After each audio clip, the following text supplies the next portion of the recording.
La création de cette université émane d'une initiative royale pour instaurer à Fès un cadre académique, culturel, intellectuel, promouvant le dialogue interculturel, l'échange et la coopération entre les deux rives de la Méditerranée, et ainsi perpétuant la tradition ancestrale de cette ville qui abrite actuellement la plus ancienne université du monde et toujours en activité, l'université Al-Qarawiyyin, fondée au IXe siècle par une femme. Et de ce fait, Sa Majesté voulait, en créant cette université, perpétuer cette valeur, les valeurs cardinales de cette ville et de cette université qui, à l'époque déjà, faisait la promotion du vivre ensemble et du dialogue interreligieux, interculturel, interculturel. Permettez-moi de vous présenter en quelques minutes notre université. Cette université qui se veut être une plateforme accueillant en son sein différentes cultures, différentes nationalités, et actuellement, à peu près, nos enseignants-chercheurs sont issus de plus de 15 nationalités différentes, aussi bien du Nord que du Sud. Nos étudiants sont issus, bien évidemment, du Maroc, mais pas uniquement, aussi de l'Europe et de l'Afrique subsaharienne. Nous avons des formations aussi bien en sciences humaines et sociales, nous avons une faculté de sciences humaines et sociales, un institut des sciences politiques et juridiques, un institut des langues, mais aussi en ingénierie, nous avons une faculté d'ingénierie, une école d'ingénieurs INSA en Méditerranée, co-créée avec le groupe des 6 INSA de France, une école de génie civil, une business school, une école d'architecture, de design et d'urbanisme, et nous sommes en train de mettre en place, et je salue Monsieur le Gouverneur, voilà, et Monsieur le Secrétaire Général aussi de mon aéroport qui est avec nous, et Monsieur l'ancien Président de la CGM, M. Horami, qui est le PDG de HPS également. Et nous avons aussi une école d'architecture, et nous sommes en train de mettre en place des formations concernant le pôle santé et le pôle des sciences médicales. Mais permettez-moi en quelques minutes, et je ne vais pas prendre beaucoup de temps, pour vous expliquer un peu qu'est-ce qui fait que notre université est un peu différente de l'existant. Ça ne veut pas dire que nous faisons mieux que les autres, mais nous avons quelque chose qui est caractéristique à notre université, qui nous permet d'être différenciés par rapport à l'existant. Outre les formations techniques, nous avons défini un socle basé sur 7 piliers qui, in fine, va donner aux étudiants non pas uniquement des compétences techniques, mais qui donne aux étudiants un profil, une saveur euro-méditerranéenne. Et permettez-moi d'énumérer rapidement ce socle qui contient 7 piliers. Le premier pilier, c'est le multilinguisme. Tous les étudiants d'université doivent maîtriser au moins 2 langues en plus de leur langue maternelle. Concrètement, en plus du français et de l'anglais, ils doivent maîtriser un certain niveau d'autres langues, l'espagnol, l'italien et autres. Et ceci de la première année jusqu'au doctorat. Sachant qu'un certain nombre de cours sont donnés entièrement en anglais, nous sommes en train de mettre en place des programmes en entier qui soient donnés en anglais. Le deuxième pilier, c'est le multiculturalisme. Des cours sur l'histoire, les civilisations euro-méditerranéennes, le patrimoine commun et la philosophie, pour forger chez les étudiants l'esprit de rationalité, l'esprit critique, qui nous manque en ce moment dans un monde où on voit la profusion des idéologies de radicalisation, de terrorisme, des replis identitaires, mais également la distillation d'un certain nombre de discours, racisme, de xénophobie, d'ostracisme et de rejet de l'autre. Nous pensons que ce cours est extrêmement important pour, in fine, former non pas simplement des experts, des techniciens, mais des citoyens, avec des valeurs de citoyenneté, des valeurs de civisme et des valeurs universelles de démocratie, de vivre ensemble. Le troisième pilier, ce sont des cours sur l'entrepreneuriat, l'innovation et la communication, donnés bien sûr par les professeurs de l'université, mais également par des intervenants issus du milieu industriel et socio-économique. Le quatrième pilier, c'est une mobilité internationale obligatoire pour tous les étudiants. Pour les étudiants qui sont inscrits dans un programme de 5 ans, ils doivent faire minimum 1 an dans un pays, 6 mois dans un troisième pays. Et ainsi, ils découvrent d'autres façons de faire, d'autres modes de vie, d'autres façons d'appréhender le monde dans lequel on vit. Cinquième pilier important, c'est une implication sociale à la fois de l'université et des étudiants. Tous les étudiants ont un projet des stages avec des modules crédités, avec un impact social et pourquoi pas sociétal. Sixième pilier, c'est l'aspect environnemental et développement durable avec des cours à la fois techniques, mais aussi juridiques, mais aussi managériels sur l'aspect du développement durable. Pour qu'in fine, quand les lauréats auront des responsabilités demain, auront tous les outils de respect de la nature et de respect de notre environnement.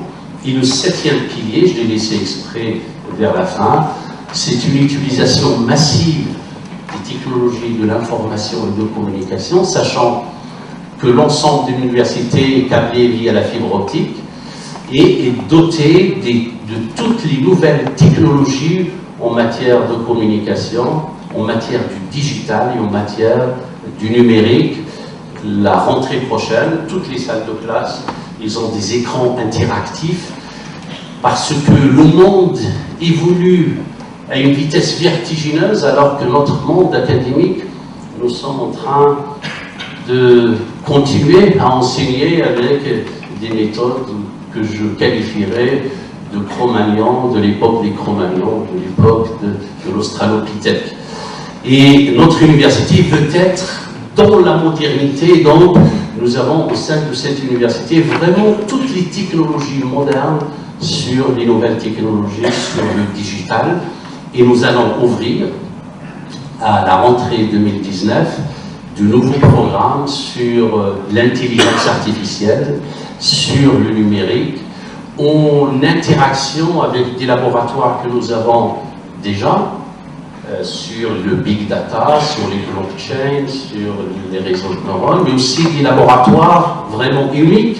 Et j'inviterai nos invités, s'ils ont le temps, de visiter notre laboratoire sur l'impression 3D. C'est vraiment un laboratoire unique dans la région et qui utilise toutes les technologies modernes, et nous aimerions faire une interface entre cette intelligence artificielle avec les nanotechnologies. Nous avons beaucoup de chercheurs qui font de la haute voltige dans le domaine des nanotechnologies, mais aussi avec l'impression 3D et avec toutes les technologies numériques. Si M. le Président de l'Université a dit qu'il ne voulait pas s'introduire dans la digitalisation parce qu'il y a des experts, que dirais-je alors? Moi, auquel on demande de participer à cette ouverture d'une conférence extrêmement importante, effectivement. Et je voudrais tout simplement saluer cette initiative, à la fois pour la thématique, mais également pour l'espace géographique. Effectivement, la digitalisation de ce continent que nous appartenons et qui, comme vous le savez, est une des priorités pour notre pays. Ce que je voudrais vous dire ce matin, c'est des évidences, tout simplement. Aujourd'hui, dire que la numérisation s'impose partout dans le monde est une vérité de la palisse. Je pense qu'effectivement, c'est visible à l'œil nu aujourd'hui. Effectivement, la digitalisation est un peu partout. avec des disparités bien sûr. Tout le monde n'est pas au même niveau, mais je ne pense pas qu'il y ait un seul pays, même le continent auquel on s'adresse. J'ai regardé les chiffres pas plus tard qu'hier. Effectivement, il y a des retards à combler, il y a des retards à rattraper, mais aujourd'hui, effectivement, le fait est là. Au Maroc, vous savez que nous, les autorités, comme les pouvoirs publics, se sont engagés résolument en développant ce qu'on appelle aujourd'hui l'e-administration, l'e-government, l'économie numérique, et effectivement, c'est des choses qui ont l'air d'avancer assez bien. L'ennui, c'est que nous vivons un paradoxe. Parce qu'on peut se poser la question, est-ce que ce n'est pas resté cantonné uniquement au niveau central, au niveau des superstructures, au niveau de quelques grandes villes, mais pas toutes les grandes villes? Oui et non. Oui, c'est la réalité, c'est ça qu'il y a aujourd'hui. On ne peut pas dire effectivement que dans les espaces ruraux de la région de Fès-Meknès, la numérisation est très avancée. Mais quand on regarde l'introduction du smart téléphone, quand on regarde les ordinateurs, quand on regarde tous ces jeunes, quel que soit le niveau d'instruction et l'usage qu'ils font effectivement des nouvelles technologies, on peut se poser la question, mais il y a quelque chose qui va pas. Oui, c'est l'usage qui ne va pas, parce qu'aujourd'hui l'usage est beaucoup plus ludique, beaucoup plus personnel, et c'est là effectivement qu'il faudrait changer les choses. Parce que les territoires doivent être impliqués.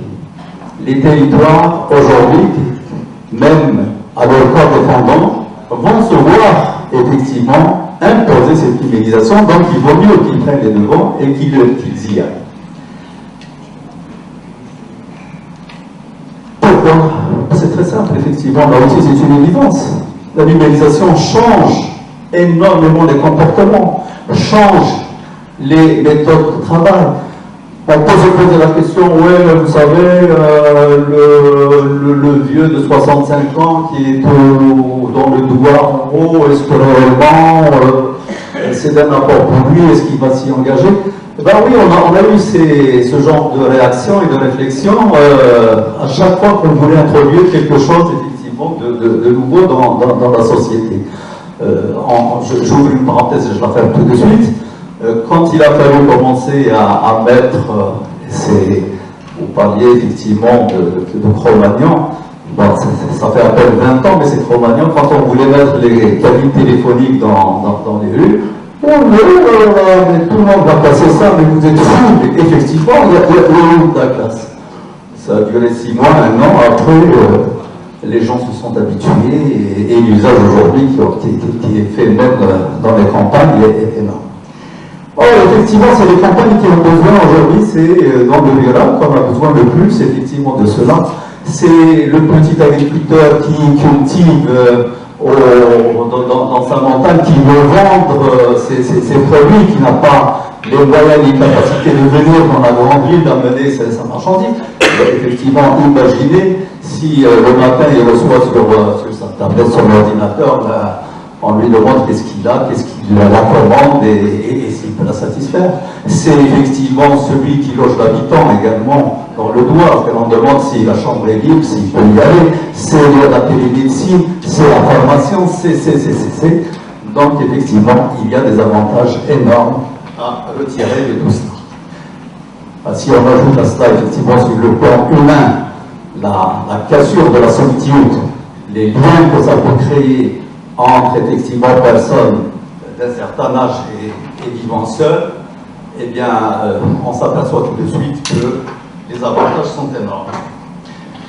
Alors tout ceci, effectivement, je ne le dis pas pour rappeler, je le répète encore, des choses qui sont assez bien connues chez tout le monde, mais c'est pour tout simplement dire qu'aujourd'hui, les territoires et les régions qui constituent, à mon sens, un bon espace, ni trop grand, ni trop petit, qui peuvent jouer un rôle effectivement dans l'impulsion de cette libéralisation territoriale, sont intéressés. En tout cas, la région de Fès-Meknès est très intéressée et nous avons eu l'occasion d'en discuter avec les gens de l'IDA, avec M.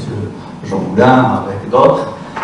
Nous sommes intéressés, mais il y a un petit problème. Il faut d'abord qu'on sache qu'est-ce que nous avons, où nous en sommes. On ne sait pas encore sur la région, qu'est-ce qu'il y a exactement. Donc il faut effectivement commencer par le commencement. Il faut diagnostiquer, il faut regarder où nous en sommes, qu'est-ce que nous avons, où nous voulons aller, parce que ça aussi c'est dangereux. C'est dangereux de vouloir à tout prix prendre et coller des schémas sur quelque chose qui existe. Il faut voir quels sont les besoins réels, comment on peut effectivement s'adapter, comment on peut avancer. Et aujourd'hui, si je suis ici, c'est effectivement pour réaffirmer cette volonté de la région de pouvoir s'impliquer. Nous sommes demandeurs, nous devons avoir un plan directeur, un schéma régional de numérisation qui viendra compléter d'autres schémas sectoriels sans lesquels l'aménagement du territoire, effectivement, ne serait qu'un leurre. Il faut effectivement que nous agissions dans un contexte complet.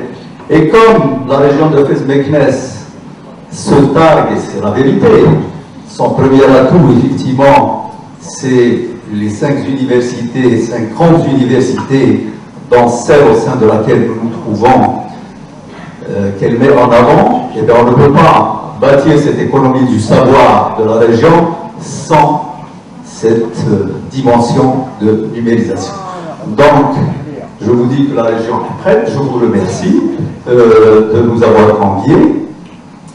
Nous travaillons déjà avec l'université. Je crois que ce nouveau jalon va consolider ses relations de coopération avec, effectivement, l'université, avec l'IDAD, avec Montpellier et la région Occitanie, pourquoi pas, effectivement, nous avons déjà un accord, et avec d'autres, et en tout cas, je souhaite à vos travaux d'excellents résultats et je vous remercie. Je suis particulièrement honoré et très fier d'être devant vous aujourd'hui, et au risque de brusquer un peu le protocole, vous me permettrez de faire une anecdote un peu personnelle et vous parler avec mon cœur, parce qu'en effet, l'enfant d'Oujda, que je suis, n'imaginait pas 50 ans après, qu'il aurait l'occasion de parler de la digitalisation de son pays de cœur, le Maroc, de la digitalisation du continent africain.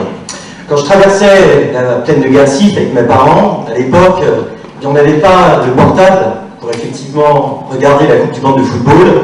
Et puis, lorsque j'apercevais quelques troupeaux, je n'imaginais pas que l'on pourrait effectivement un jour parler d'agriculture et effectivement de troupeaux connectés.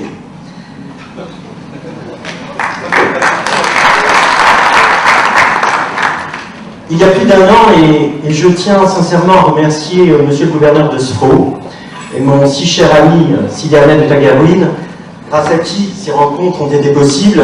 Il y a plus d'un an, je vous rencontrais, monsieur le président de la région.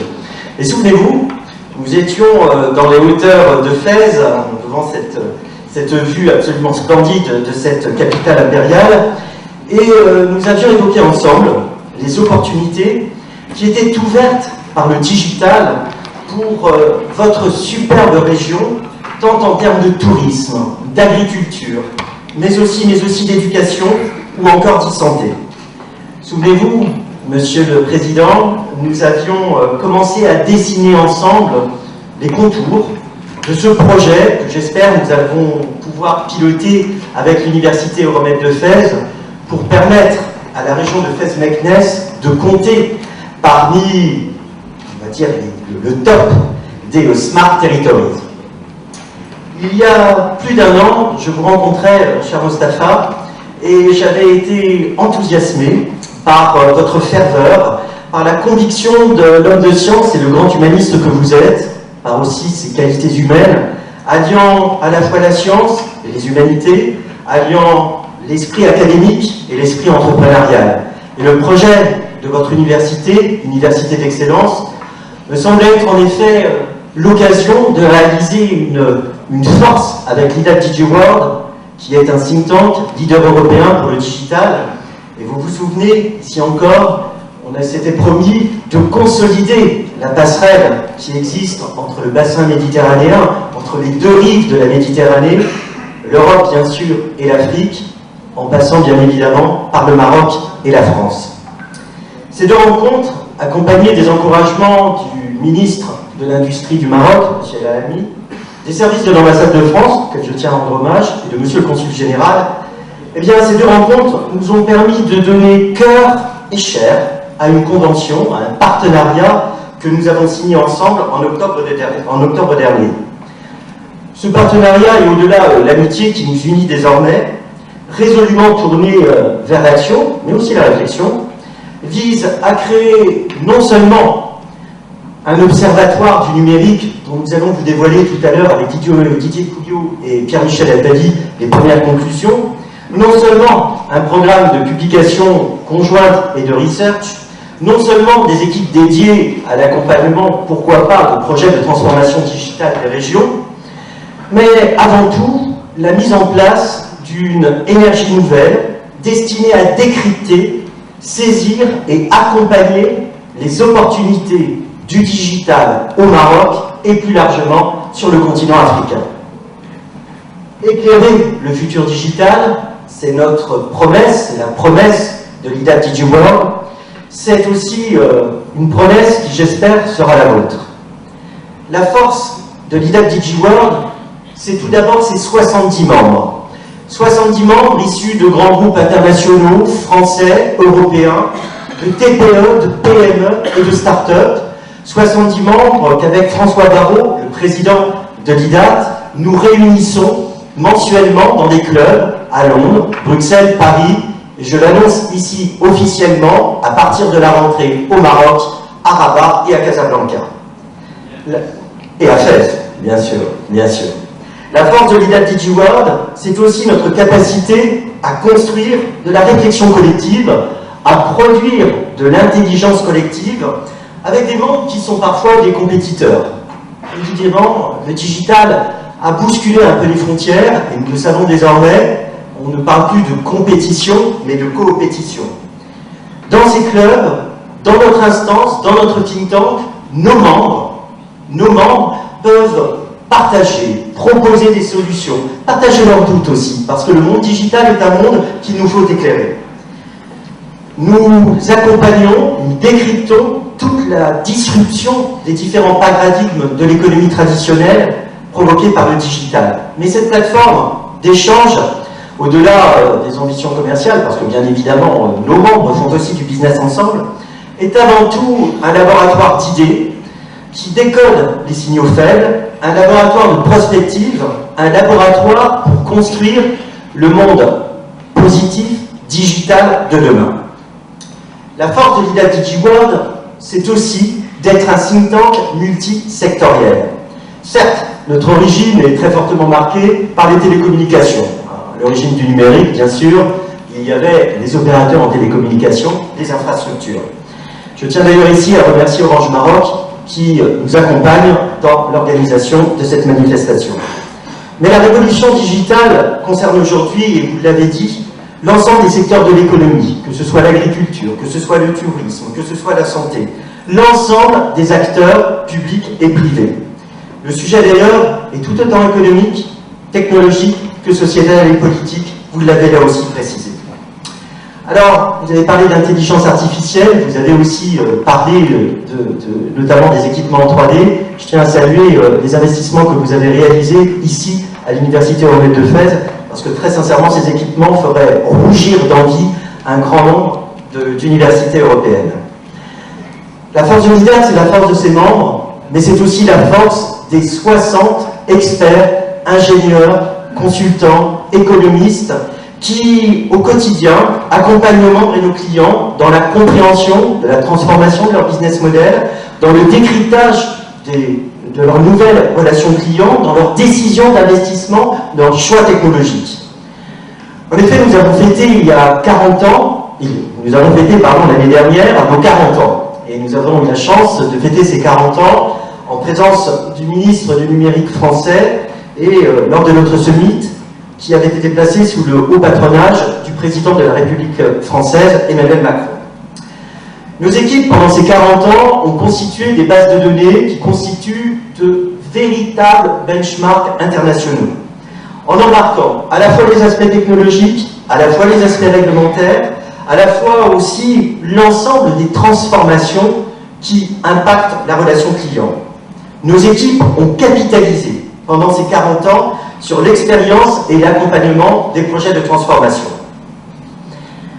La force de l'IDA DigiWorld, c'est aussi de vivre l'expérience du digital à partir d'un territoire. En fait, nous revendiquons notre ancrage territorial, notre ancrage local. Et je sais combien, vous l'avez cité, ce point est important pour tous les représentants ici des collectivités territoriales qui se battent au quotidien contre les friches économiques, donc désormais les friches digitales, pour développer l'attractivité de leur territoire, créer de l'emploi durable. Le siège de l'IDA DigiWorld est à Montpellier. Et c'est une fierté pour nous, car nous sommes au sein d'une métropole qui a été consacrée, deuxième incubateur territorial mondial, mais je laisserai Chantal Marion, qui est en charge le digital et l'urbanisme au sein de la métropole, vous l'expliquer. En l'occurrence, repréciser le rôle des régions, des États, mais aussi des organismes pas-nationaux. Repréciser le rôle des acteurs publics et privés. Repréciser le rôle aussi des régulateurs pour cette bonne régulation de l'écosystème qui veille à une économie et une organisation efficiente et une inscription dans la durée des initiatives locales, c'est notre credo. Vous l'avez compris, la force et l'unicité de l'IDA DigiWorld, c'est d'organiser une cross-fertilisation entre, d'une part, notre réflexion collective au cours de notre think tank, au cours de nos événements, la production d'intelligence collective aussi fournie par nos programmes de recherche, et bien sûr, la capitalisation du retour sur expérience de l'accompagnement de grands projets. Alors, pourquoi écrire une nouvelle page de l'histoire de notre think tank, ici au Maroc, ici en Afrique?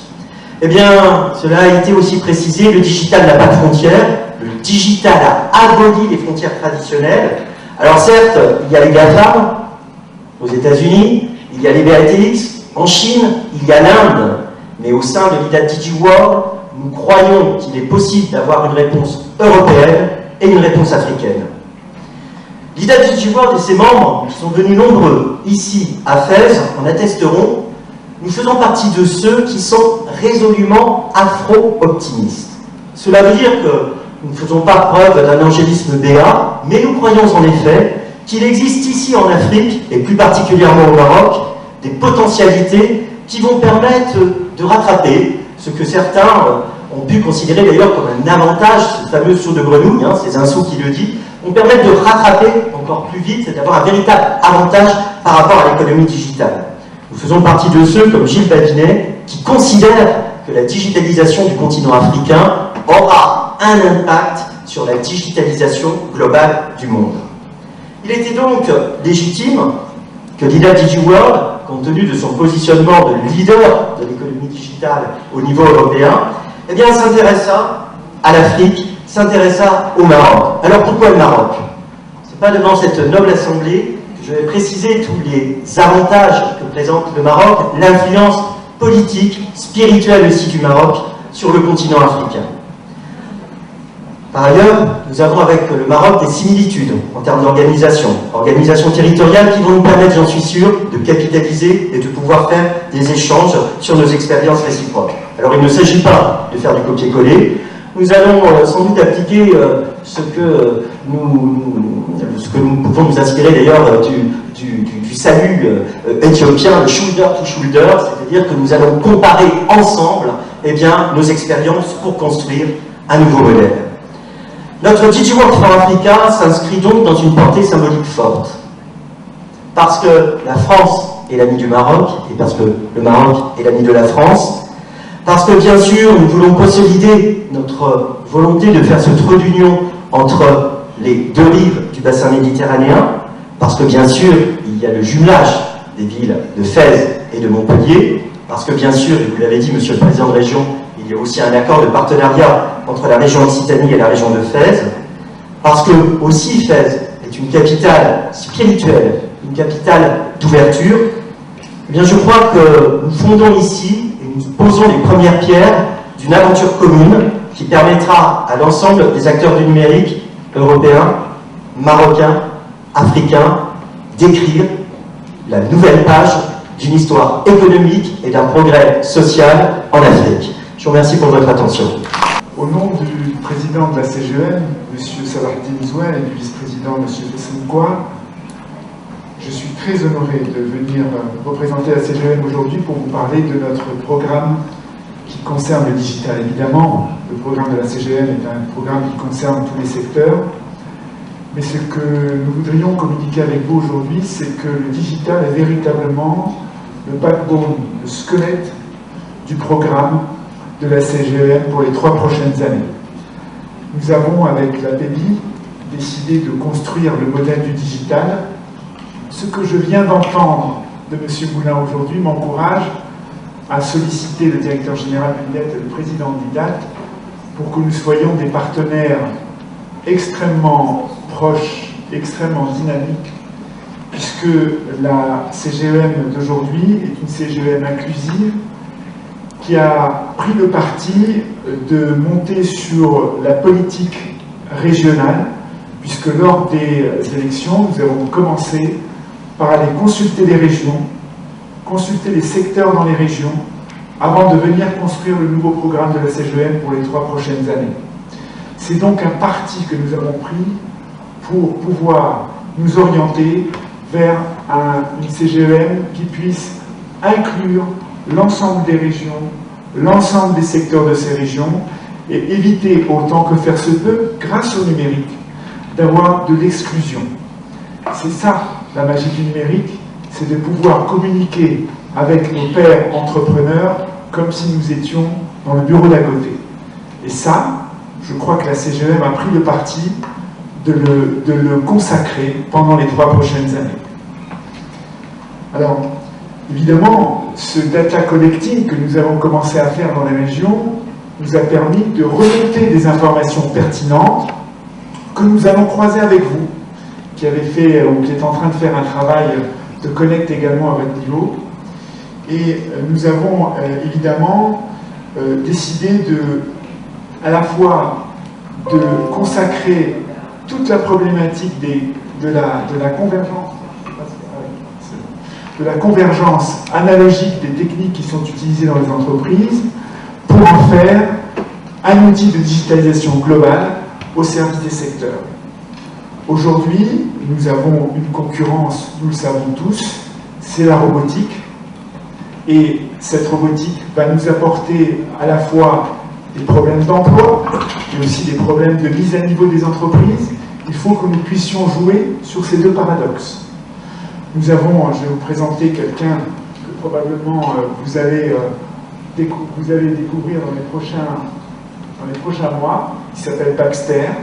C'est un robot qui est aujourd'hui capable de travailler évidemment en 3/8, qui ne tombe jamais malade, qui n'a jamais de problème, et dont le coût d'amortissement va équivaloir dans les 5 ou 6 prochaines années, tenez-vous bien, à un SMIC marocain.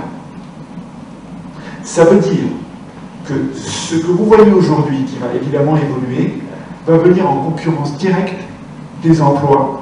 Et c'est une des préoccupations de la CGM. Ce que vous voyez ici est un robot qui est capable d'emmancher les arbres, notamment les arbres fruitiers que nous produisons au Maroc, pour aller déverser directement la production dans les camions sans qu'il y ait absolument aucune intervention manuelle. Cette machine que vous voyez, je vais revenir un peu en arrière, est capable de calibrer automatiquement à travers des sensors.